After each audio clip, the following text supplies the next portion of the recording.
Hello and welcome to the OLY podcast. Cannot believe we're at show 4 already. Everybody's been enjoying them and thank you so much for listening.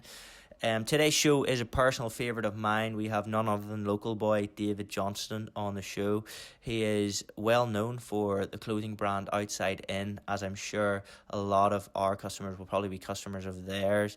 They have a really, really admirable cause. They're in the game to kind of rewrite homelessness, and credit where it's due, they're doing an awesome job at that. So we get a really cool insight into Dave, his journey so far, his entrepreneurial streak, and how he combined that with his passion and his purpose. And he's done such an eloquent job, and I can only tip my hat to him. Yeah, I'll not bore you too much more. Thank you so much for listening, and I'll leave you with the company motto, which is small victories repeated daily.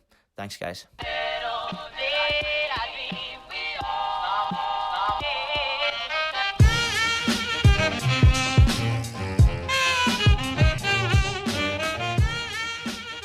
David, welcome to the show, and thanks for coming on. How are you? Good, yeah. It's a great day. I'd love to tell you more kind of about what we do.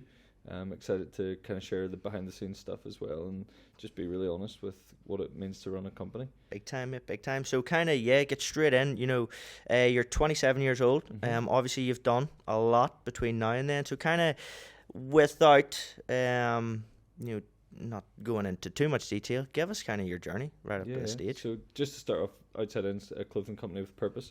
Every time you buy a product, we give the customer a free additional product to give to someone who's homeless. So it's a concept that we've called Wear One, Share One, and that's kind of been our unique selling point that is kind of in the 3 years that we've existed has helped us to kind of grow across the world.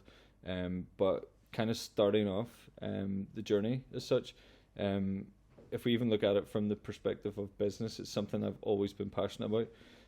Even if it was in school and selling stuff in locker bays, Yes. which I feel like a lot of us have been The prone OG to. hustle. Yeah, 100%. Whether it was the ice pops at summer or whether it was Coke or cans of Coke or cans of Fanta, there was always something that we were selling to make more money to have better lunches. So I feel like that's always been a part of what I've done. It's always been like this entrepreneurial of how can I be different, how can I match my prices with other people, how can my ice pops be better than the guy next door.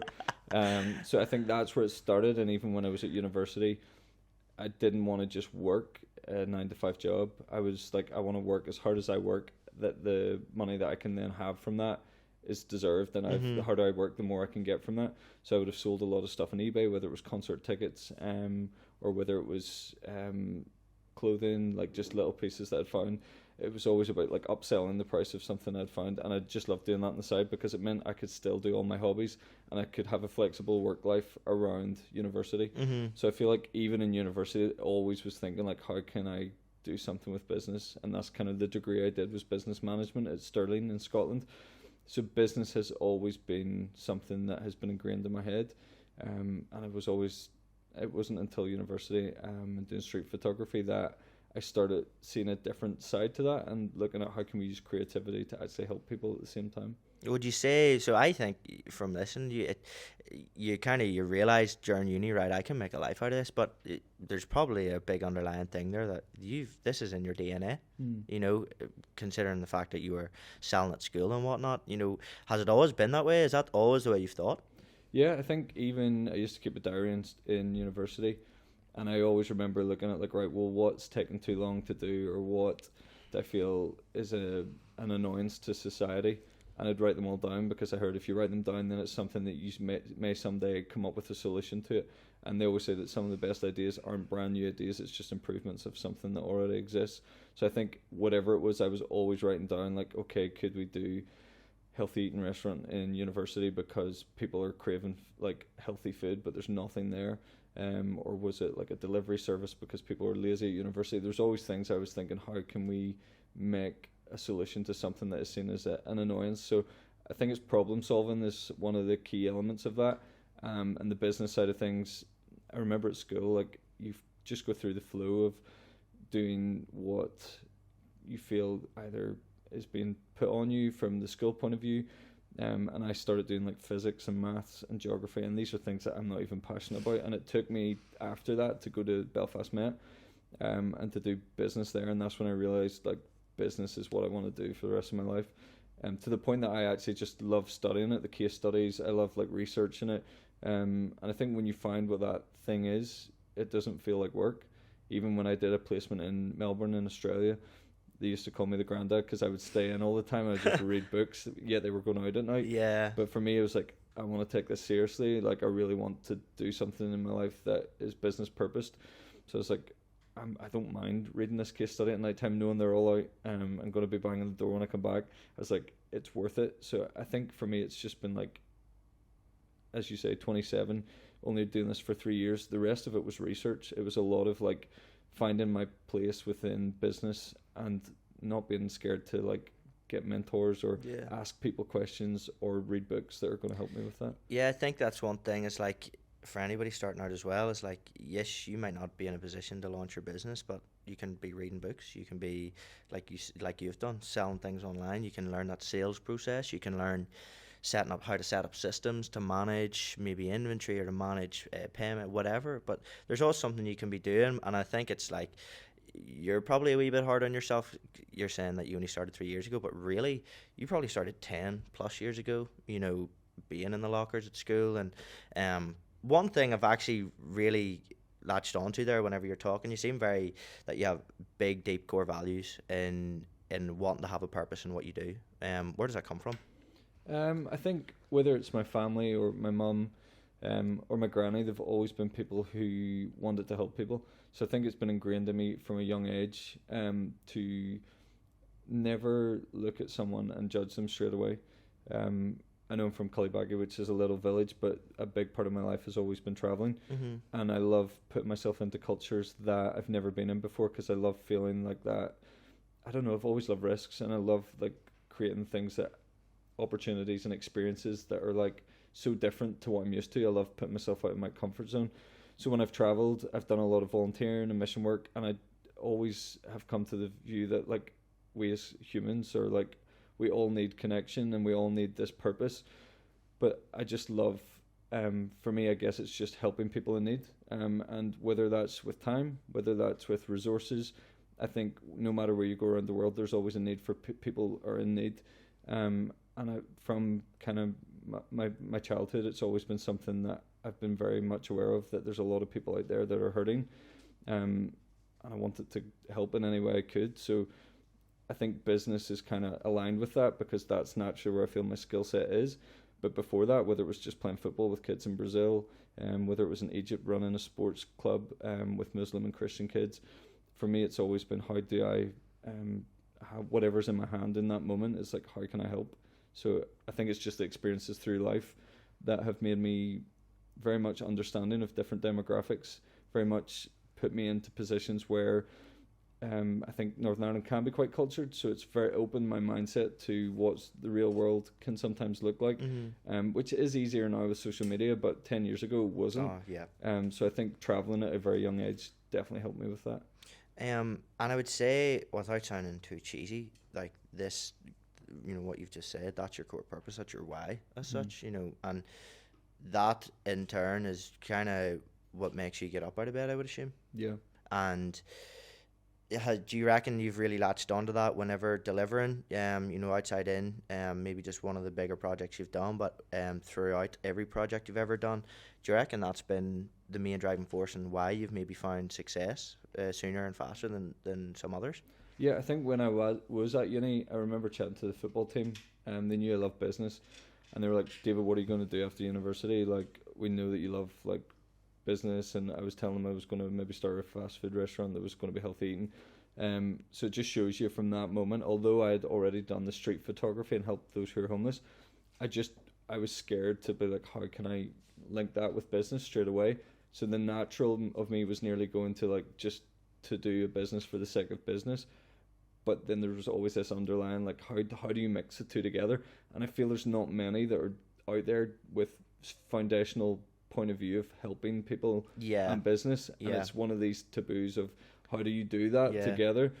So it was one of those things that definitely took a lot of research and time to put the two together. But as you say, I think I always knew I was going to start something, and I always knew I loved helping people. But aligning those two definitely wasn't an overnight thing of like, I'm going to finish uni and I'm going to start something straight away to help people. So it definitely took a little bit of research to think, right, how can we communicate this to the world and how can it inspire other people as well? Yeah, I think it's testimony to your character, mate. I know, I get a few people messaging me, how do I start this and how do I start that, and I think it's a big common misconception that you go into business to make a lot of money. Certainly, well, it wasn't the driving force for me getting into business, but it was one of the motivating factors. I mean, if I'm willing to work harder than the guy to my right, well then, I deserve to get more. That's just the way I look at it. But whenever you derive, or whenever you bring your passions and your interests and your core values in, and you make this you stir it in a pot, and you get this idea that you can execute on all of those fronts, it's magic. And you can really see that in Outside In. And as a brand, as someone who's built a brand, I'm in complete awe of what you've done, because it's, from the perspective of helping people, like, you're really, really delivering on that. I mean, with everything, like, I've walked through Belfast and I see many people with the Outside In, and it shows that it's really, really impacting people. And but the big thing I want to get to is why homelessness? Why did you go down that avenue of helping? Yeah, I think, as I said, the travels have always been people in need. But when it comes to actual homelessness, it was in my second year at uni. One of my friends asked me to be part of a street photography page. Now, I had no experience in street photography, had never had a camera, but he knew that I loved talking to people. So that was something that I did once a week. But during my time of doing that, I met this individual on the street called John. Now, usually when it came to homelessness, it wasn't something that I naturally would have sat down with someone on the street, and I would have been very skeptic, especially when you look at big streets like Princess Street in Edinburgh. I always thought, how do we know these people are genuinely homeless? Yeah, and I think it's a question we all ask ourselves, especially when I saw them with good shoes or I saw them with a really good phone. You do suddenly have these negative perceptions of homelessness that creep actually. in. Yeah. And I think that it started challenging me. I was like, well, okay, you can have these perceptions, David, but are you going to willing to get to know the individual behind them? Because that's the only way that I could really know if they were genuine or not. I thought was by actually breaking those barriers down and sitting down and saying hello. And this one guy called John I met, and now he had a good phone, but hearing his story, and the relationship breakdown in his life and how that spiraled into alcohol, I realized how easily to become homeless it could be, but also that this was a human, that this was someone's father, this was someone's son, and because of that, it changed my whole perception. My whole negative social perception started to unravel. And once I heard one story, I wanted to hear them all. So this street photography page changed from just being tourists who were walking past or locals. It became I want to hear the stories of people who are homeless, because like myself, I had negative social perceptions of it. And if it simply meant me stopping and saying hello changed mine, how many more people could we change simply by a conversation? So that's when the page changed for me, in that we started sharing these stories on the page, and we focused really not on the negative side of their story, but more on the hopeful side.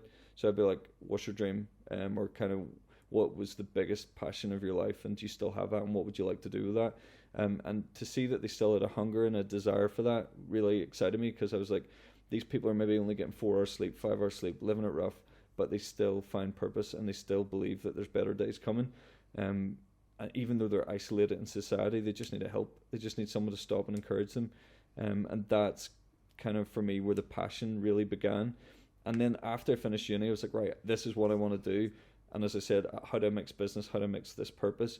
But when I travelled, I went to Cape Town and I went to Paris, and I realised the same issue was there. People in the streets, people being neglected, and the craving for connection and the craving to feel part of society. So that's where I realised it's a global issue, so it needs a global solution. How do we create a global solution that involves society doing something about it? And there's great companies out there like Tom's or the Given Keys, but I couldn't see anything that actually got the customer physically involved. And that's where I spent a lot of time researching, even volunteering with a lot of charities in Belfast. And I realised that clothing was a really well-needed item on the streets for people who are homeless. But I couldn't work out why there was nothing out there that was giving them new clothing. It was always secondhand, and it really frustrated me, because I was like, these people already feel outside of society. They feel not part of it. So how do we make them feel part of it? And the only way I thought we could do that was giving them brand new clothing, and it had to be branded for me because I'd worked in Hollister in Glasgow, and I hated how these brands create social status, and we would be even advised in the store to only approach certain people who we thought aligned with the brand. Whereas I wanted to create this brand that turned it on its head and says, "Are you willing to wear this brand that people in the streets are wearing?" So I knew it was going to be like out there, and it's such an interesting take on it because, like I say, with generally with brands now, it is social status, and it's, you know, if you're wearing a North Face jacket, that means you're a certain somebody, and if you're wearing a you know, maybe a Levi's pair of jeans, you are part of a subculture there. But it's such an interesting take on it to say that, you know, the guy on the ground that's sitting in the corner, you know, maybe asking for a bit of money, he's got that Outside In hat on, but you've got that on as well. And that I have never ever witnessed that connection before, in terms of branding, and like how you've done that is so eloquent and it's so fascinating. And in fact, you know what it was Outside In that actually made me aware of the prevalence of homelessness, and like that's complete credit to you.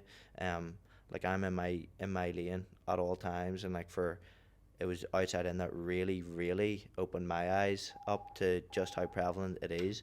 But a big thing I wanted to say was, like, you're doing incredible things, like crazy things for homelessness, but there's still people that are pushing back, and still people that are, you know, can't see the good that you're doing. You know, how do you deal with that? Especially because even you're doing a good thing, and you know, hopefully everybody listening knows and understands, and they can hear that. I can hear that. But how do you deal with people going against the grain? I think the biggest thing when I started off was the research was the big part. So whether it was aligning with charities with similar core values, or even just chatting to people on the streets to see what they needed. I think as a society, sometimes we can decide what's good or bad, or what's helping and what's not. But it's not until you actually go on the street and see what they need. And for me, Outside In, when I created it, I was like, this is going to be different and it will face opposition. I knew that was going to happen, but I was like, as long as I know when the street team that go out every Monday and Thursday, building those relationships and giving out those products, can see that this is beneficial. And we've had some skeptics even come into the office, like for interviews, to the point that they're now part of the giving team out in the streets, which is incredible, because when you go out with the street team, you see the heart and the core of who Outside In is, and the compassion that's in every individual that's helping those in the streets. So it's not something I kind of focus on too much, because I think even when we get the stories back of people giving their products around the world, if we meet the individuals in the streets, if we hear, like, we're going to eventually do an OLY book where it's the transformational stories. So it could be some of the guys that we've reconnected with family members. It could be bringing people to hospital and they get the attention they need. Walking someone home who's been drunk and getting them into their hostel. There's been so many different little stories that naturally our social media just wants to throw out there, but we have to be careful. So I think it's just for us, it's been finding that balance of how transparent can we be to our customers, but also like what can we protect because of the individuals that we're helping as well. How do you find that balance though? Nobody's done it. Like, you're literally trailblazing. I think there has to be an element of grace then within it, because people have to understand, because it's new, that we're not always going to get it right. And I think you could look over time and maybe like sharing a story that maybe we should have been like, right, we needed to double check that. I think you have to realize like the heart and the intention behind it is good. Therefore, we're always striving to be better and better, our social impact. So I think it is something we're still balancing with and being careful, because we never want it to come across the wrong way. But I think as long as people can see there's improvements and they can look back in a year and be like, okay, well, Outside In came up with 4 new giving products last year. They've come up with 3 new ones this year. They have a street team that are doing amazing hours in the streets. They're planning giving nights. And there's stuff that we're launching next week, which is going to be like a game changer as well. So I think as long as we can continually show improvements, as you say, Outside In for me is an umbrella term. The streetwear is the first section of that, and I can chat about that later. But I think as long as we can create awareness, give products that help people in the streets, reconnect society to those living in the streets, that's the function of the streetwear brand. And then there'll be stuff that comes after that. But that's the main core focus of it. If people can see that as a business that has purpose and helps, then that's their expectation. But as you say, there's always a very high expectation of what you should be doing when there's bills to pay, when there's rent, when there's staff, and people think, how can you give out 2 products for that price and also pay these people? Whereas other people are like, how for 20 quid are you, where does all the money go? Where actually you're like, it's a you have a business team, it's as a business well. and you need to run. So there's always that fine balance. But coming back to the social impact, I think as long as we as a team keep ourselves accountable and that we constantly are striving for better products, more products to be given out, better connections with charities, marketing the charities in a really good way. I think my heart's, as you can maybe tell, is the social impact side 100%. Rather than the fashion. So as long as I let someone focus on the fashion part, now we have a head of social impact in there as well. That's where my like expertise comes in, because that's where this started. It didn't start with me going to an Italian designer school and becoming passionate about clothing. It started with street photography and then creating a tool and a vehicle for people to connect, and that was clothing. It's such an interesting journey, like how you've come from photography to the business model that you have now. Like it's incredible. But let's talk about the brand. Let's talk about the streetwear clothing that you're actually making. So I'm a big guy for design. No, it doesn't matter if it's architecture, a car, a piece of clothing. I love design. You know, some of the products you put out are shit hot in my opinion. What is kind of your design process? You know, for me personally, I love like minimalism and simplicity, and that really resonates in your apparel. Is that there for a reason, or kind of talk me through your design process? Yeah, I think color was a big part of it, because we were like, right, homelessness can be very black and white, so let's create something with standout colors, bit of vibrancy. Yeah, because I think it's one of these things. It's like taboo topic of like homelessness and like the negative side, but as I said, I want to focus on the dreams and the hope. And I think that's where like even Hope Sweet Hope as a phrase come in, and it's really been a tool, because Outside In as a name's great, bringing those on the outside of society in. But when you come to Hope Sweet Hope, it's something that you could picture in Urban Outfitters, because everyone can resonate with needing hope in their own lives. But for us, it means hope in the streets as well. So I think it's creating these taglines or phrases that connect, that are minimal, because then it fits into kind of, as you say, like I was saying about, I want an 80-year-old wearing it and I want a 20-year-old wearing it. Which goes against marketing, but I think it works with the minimalism of it. From a design perspective, like you've done it so gracefully. Like you know, like you said, you want it to be able to put it in an Urban Outfitters store, but really there is meaning underneath that. But the design is that good and that eloquent and that kind of, it's good enough to be sold on the high street. And that's like, that is such a tough balance to get. I mean, I can only relate. Like we have our signature jumper range, and it was made as a gym jumper, and now more girls buy it to wear it with jeans than to do for the gym. And that came as a complete surprise to me, but it just shows that, you know, if you get your design right, it'll be totally applicable to other things. 100%. Have you seen, you know, much uptake or much interest from the fashion industry, like who don't even give a fuck about this social enterprise side? Yeah, there's definitely, I would say, like whether it was like ASOS Marketplace or we get a lot of people who don't even realize that they like the clothing first. When we do like pop-ups and stuff around the UK, they're like, oh, that's incredible, and then you're like, actually, do you know you get a given product with that? And they're like, oh, that's cool. And then like, but they nearly just want the some garment. People are so like, does that surprise you? I think we want to target both, because I think if we have all the socially minded people, that's great, and they can be a real like driving force for the brand. But turning someone who is like so fashion orientated and then flipping it on their head and then being like, actually, wait, this is something I need to think about, like homelessness. There's one guy we met in LA who ran a high-end designer brand in New York, and I remember he was like quizzing me on like figures and what we do and the social impact, and I could see the cogs in his head starting to work and being like, wait, so you give that many products away, you give that percentage away of like what you make. And I was nearly started challenging him on like his own brand and maybe what he could have been doing. And I think that's why I want Outside In to be as an inspiration to other businesses, to be like, okay, we are a business, we've been going for 30 years, but how can we start giving back? So I hope it's an inspiration, but it definitely in the fashion world, I think if we can draw people in with the best quality products but have the best concept behind it, I think naturally I look at Stussy, Huff, Obey, Supreme, incredible brands, but can we rival them in clothing but an even better impact? That's where it gets exciting for me, because that's where we can take on the big players, but change the fashion industry. It opens the door to mass market. You know, if you get into fashion and, you know, people are buying your shit because they like the garment or they like the piece of apparel, let alone they might not even know about the social impact. Yeah. So it's like a double win because you can, you know, sell them product because they want it, because they like the look of it, and then they also realizing that they're helping someone as well. Like that would totally get a customer committing. Do you find that you have a lot of retained and returning customers because they believe in your brand so much, or is it, you know, do you have an idea in the balance of new customers / returning customers? I'd say returning customers quite high, because one of the guys, Jack's marketing, and he said for kind of the industry average it is very high, and I think it's because, think about it, like if you buy one of our products, you go out and give out the other one. The brand connection straight away of like, hey, I never would have chatted to someone on the street. Now I've had this amazing relationship with this guy living in the street.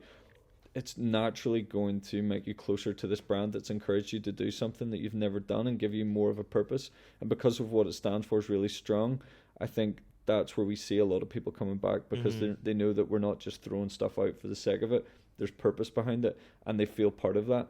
We get messages of people being like, it might be just a customer message that we send out that says, like, you're part of the OLY fam now, and then we'll get a message being like, thanks so much for making me a part of this OLY fam. So it's like people feel included, or whether it's even just coming in like to the office for a day or in placement for 2 days, people feel like part of this, because I think we've created family. We've created this feeling of like you're part of something bigger than yourself, and that's why I think the people come back, because they're like, I want to be part of something. That's one thing that I'm being a bit selfish here, and I'm joyriding the podcast for my own gain. But one thing I'm really interested in is company culture, and you know, you've kind of spoken about it briefly there. How did you convince so many people that you have this incredible vision and you need to deliver it, and how did you motivate them to go on that journey with you? Because it's one thing that I'm struggling with at the moment is, you know, we're getting there, of course, but delivering on company culture, delivering on a company vision, like, how do you do that? Like, how do you convince people to go to war with you? Like, yeah,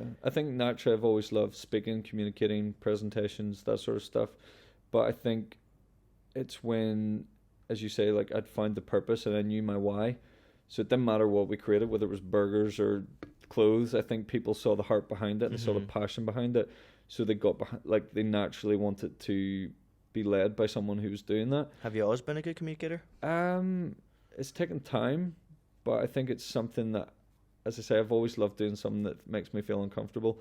And at the start, I maybe did at university when you're standing in front of 200 people doing a presentation, and I know everyone used to, like, their page was shaking and stuff. Because I found, like, no page was better. Like, I loved off the cuff type thing and, like, just rehearsing a little bit in my head. But I think when it comes to a team, we've been very careful who we allow in that team, because if we put a job out there, we could get 200 people applying, but it's finding someone that, you know, whether they have everything on their CV and it's the most impressive thing, that's not really what I'm looking for. I'm looking for someone who's compassionate, ambitious, and when I say we're going to be the biggest streetwear in the world, like biggest streetwear brand, they believe it. Because if they don't, then they're maybe only ever going to, their expectation is going to be about a 6 out of 10, whereas I want them to be a 10 or a 9, so that we can push beyond Belfast. So I think that's where I think we've been careful in who we've chose for that, but there's a team of maybe 12 people now, and I would say every single one of them I could rival with Google, Facebook, whatever it is. And I think if they come in, they would see, and maybe when you guys go in there later on, you'll see just like how innovative and creative the people are in that office. So it excites me every member we get, because we're careful who we pick, but when they become part of the family, it just gets more stronger and stronger as a family. It's something that we've had conversations before previously. You know, I rang up in my struggle city mode, and just the way that, you know, I was talking about expanding our team. How do you deliver company culture? How do you kind of hire and fire? And even the way you went about talking to me, like giving someone a scenario, like you give them a task. How would you do this? You know, doesn't matter what you've got in your CV. It's how you're going to tackle that problem is the big thing. Yeah. But did that come naturally to you? No, definitely not. I think I read a book, John Maxwell, about 15 something of growth. But in it, he definitely talked about, like, when he started off in business that summer, he had like a little pot of money, and he contacted all the best businessmen in the world, and he was like, look, I just want 1 hour of your time, and I'll travel wherever it is to meet you.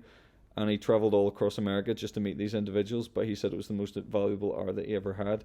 And I think for me, that's kind of where I found that I learned the most, was meeting individuals. So whether it was like Norman Linus of Linus Foods, nothing to do with clothing, but management style and culture creating, or Ben Francis and creating a company in 5 years. It's these people who, whether it's been an hour or a day that I've had of their time, that have helped push me on that little bit further. So I think never limit yourself to the industry that you're in to gain experience from. Think outside the box, to how you can learn from others in different industries. Kind of what you're doing here. Paddy, we're going to have to chop that bit up and get that on the ground, bro. That was deep. That was good. So it's a bit of a generic-y question. And again, it's something that I'm always really interested in asking kind of startup entrepreneurs. What do you reckon are 3 things that every startup entrepreneur really needs, and those could be qualities or skills or attributes, but what do you reckon someone needs in the early days to really get a business off the ground, initially? What do you think are the core things? I would say your expectation. So what is your expectation? Are you just going to do a 9 to 5? Are you willing to work beyond those hours? Because so many people want to call themselves an entrepreneur, they want to call themselves a business person, but I would say it took 2 years before I had a normal routine. And I think people gloat and be like, oh yeah, I worked 7 days a week or 6 days a week, hustle. But I actually think it's not that I wanted to do that. I saw the end goal and I was like, I don't want to be doing this long term, because I think rest is so valuable, and I've had to learn that. But I think in those first 2 years, I had to spend a lot of time, because online doesn't stop. It's 24-hour. People, whether it's in America, then are looking at your brand, and then in the morning it's the UK. And I was like, whilst other brands are sleeping, I want to be innovating and thinking of new ideas. I have to do every element of the brand. And I think if you don't invest that amount of time in, it'll be obvious, and you'll become a bedroom brand, and you'll become something that's just a side hobby. So I think my first kind of number one would be like, what's your expectation? Do you want this to be something small? And if you do, that's okay. There's nothing wrong with that. But I think if you want to be one of the biggest companies in the world, you got to invest your time in that. And if that's a year, if that's 2 years, there's a lot of sacrifices that are going to come with that. But you have to weigh up the opportunity and the sacrifices. If the opportunity is greater than the sacrifices, go for it. If you feel like the sacrifices are too much, then you have to reevaluate, is this something that I want to do for the rest of my life? What are 1 or 2 of the biggest sacrifices you've had to make? There's been a lot. Well, I went to uni, obviously came home.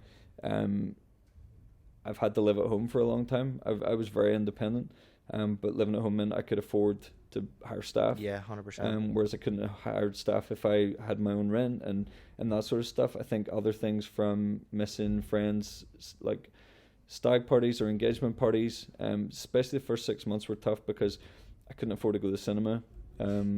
There was a lot of things I couldn't afford. So it was just, there was no disposable income there. Yeah. Every penny was put towards creating the company. So that was probably the biggest sacrifice, was letting family and friends down because you couldn't afford things. But it's now that they understood. And at the time, especially in those 6 months when nothing actually existed and you're researching and creating, you're telling them, sorry, I can't come because I'm creating this brand. And then people just think, oh, like, yeah, you're creating this brand. Cool. Where is it? Where's the designs? Exactly. It's like, it doesn't seem real, but it's knowing that someday they'll understand. Yeah. And if they don't, it's still okay. Yeah, that's the truth. I mean, you get people as well, David talking there about sacrifice. Like, it is a really ugly road. It's a really lonely road as well. You don't have money to do things. I remember being with my ex-girlfriend, and like, you can't take them out for dinner. You can't go away for the weekend. You just can't do it. And yes, you'll get away here and there, through whatever reasons, thank God for student loans, put it that way. But I think people think that getting into business, because it's going to be glamorous, and it's going to be, I literally have 2 friends that wanted to start a business to get a holiday, and there's nothing wrong with that. But whenever you see the work that has to go in, it's fucking ridiculous. Yeah. Would you say you were naive initially starting out in business? Naive in the terms of, so I relate to me, like, the naivety of me starting in business was one of my biggest strengths. Like, I thought it was going to be easy. Not easy, obviously I'm not that naive, but you know, a big thing would come up and be like, holy shit, nobody told me about this.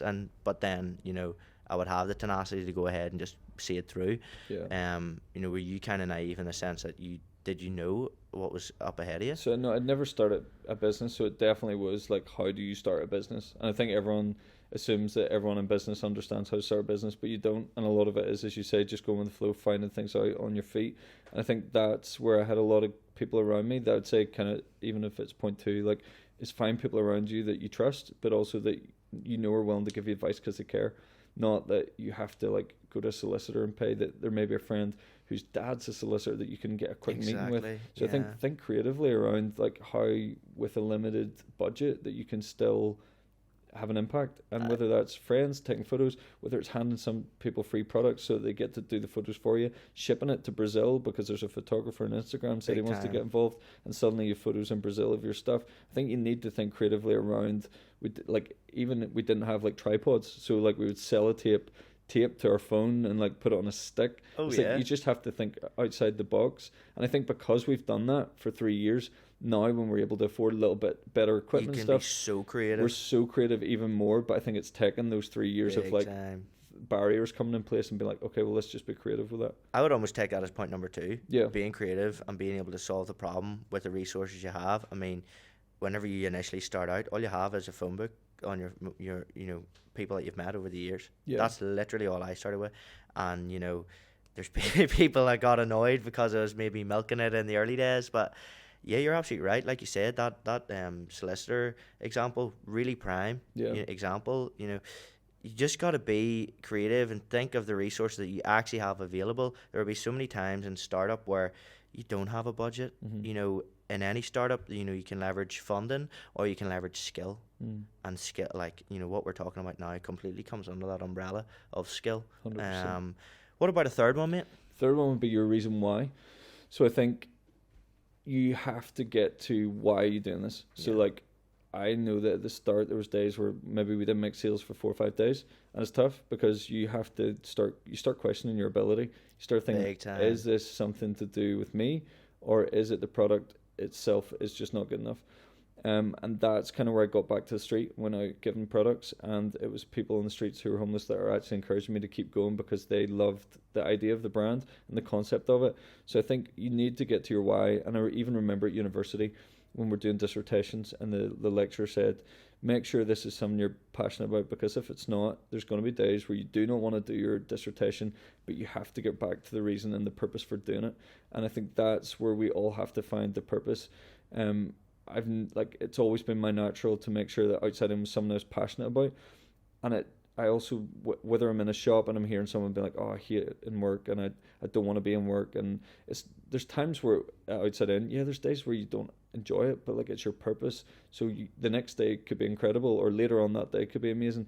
But for people to be in positions where they really don't enjoy, I would ask them, like, why are you doing it? Like, what is it? And I think that's where you have to get to the why you're doing what you're doing.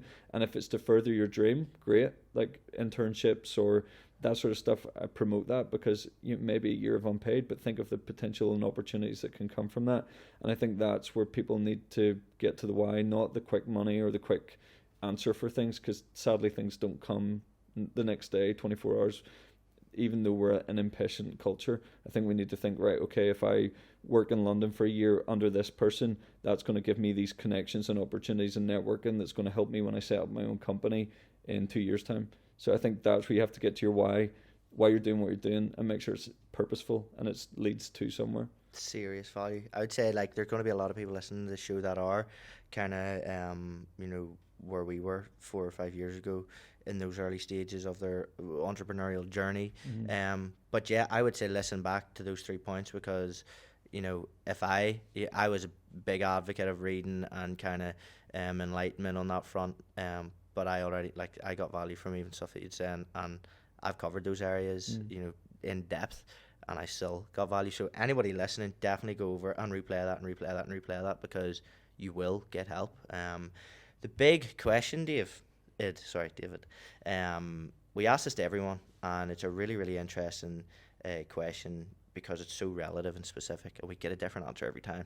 And that question is, what is your definition of success, and what does that look like to you? And I always ask that the guests that we have on tries to be succinct as possible.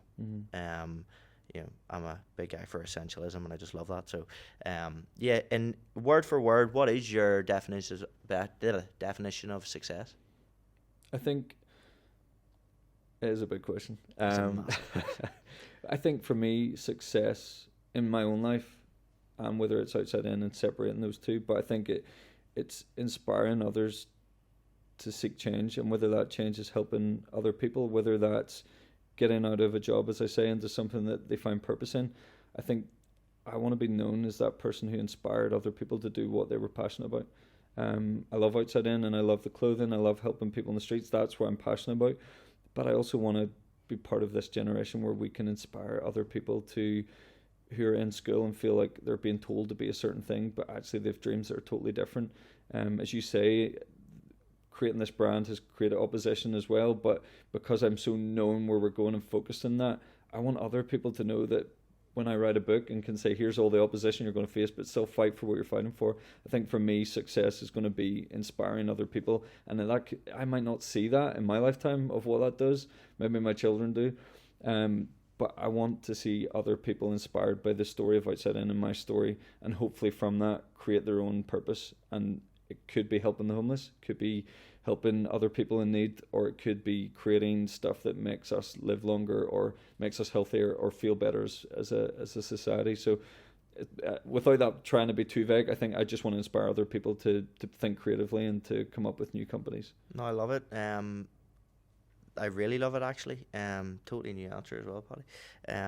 Has that version of success and that definition of success changed in the last 3 to 5 years? I would say since the encounters of homelessness and realizing how quickly something can become a passion, I think that's when I realized we can inspire a generation to care about things that they've maybe never cared about, or that they've not realized that with a lack of knowledge they can be a part of. That's when it really changed. So that was maybe 5 years ago. Before that, it was like, maybe, as you say, you can easily get caught up in like business and success, whereas that was the moment for me. That was like, my whole life has been transformed by this one encounter. Imagine how many encounters across the world we can create that's going to inspire other people to do something amazing. Awesome. Mate, I'm not even going to add to that. That's just let a fire under my ass. We'll finish on a quick one. You know, what's in the future for David Johnston? I think for me, Outside In is going to be an umbrella term, as I've kind of said. I want Outside In to be kind of like Virgin and Richard Branson. I want it to be like this umbrella term that's giving back in many different ways. So streetwear, I think, will be the first one that will create brand awareness, create awareness of the issues of homelessness, and will give people tools, practical tools to get to know people in the streets. But also I would love to set up, and we're in the process of setting up a charity that's going to look at re-education, re-employment and rehome of those who are homeless. The re-education phase will look at going into schools and educating on money management and things that actually are really valuable to helping prevent homelessness. Education of businesses and understanding of homelessness, how they can get involved. But then re-employment is actually us as a team creating workwear or creating our clothes and getting people who are homeless to help do that. And then eventually the rehome is where we actually have tiny homes, or we have actual apartments that we can do either free rent or affordable rent and get them back into society. Because I love the name Outside In because it can be used for so much. So many things. And it's like bringing the outside of society in. Every story's different. Every way that we're going to have to help someone is going to be individual based. So I think that's where it's a big picture and it's a big dream. But I genuinely think that when I see like 60,000 people homeless in LA, I want to see that gone. And I want to be a part of that, whether it's I can do it in my lifetime or if it's something that we create a foundation that inspires or helps to do that. I hope that these, not just the streetwear, that we can create all these different purposeful businesses that is going to make other companies set up and want to get involved as well. Man, I absolutely love that. I think that's a really good place to finish. So yeah, mate, I'm feeling motivated. I'm feeling, excited to get into my craft after hearing everything. Thanks for having me. I'm sure there's going to be people that have got serious value. So thank you, mate. Thank you for coming on and sharing your thoughts, sharing your experience. We've got a lot there. Thank you to everyone who has listened. you know, Dave is what get a wee social plug. Yeah, so it's just We Are OI.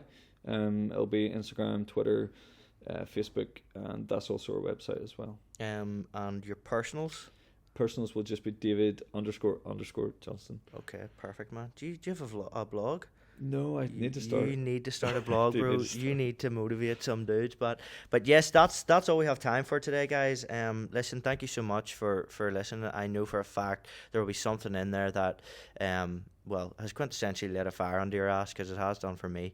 Yeah, thank you for listening. We'll leave you with the company motto and the fee. With the fee is just tell someone about the show. One person. If you feel like you got value, tell your friend. Literally one person, that's all we ask. So and the company motto is small victories repeated daily. If you apply this to your life, you will see some form of success in some way. So thank you very much, guys, and we'll talk to you real soon.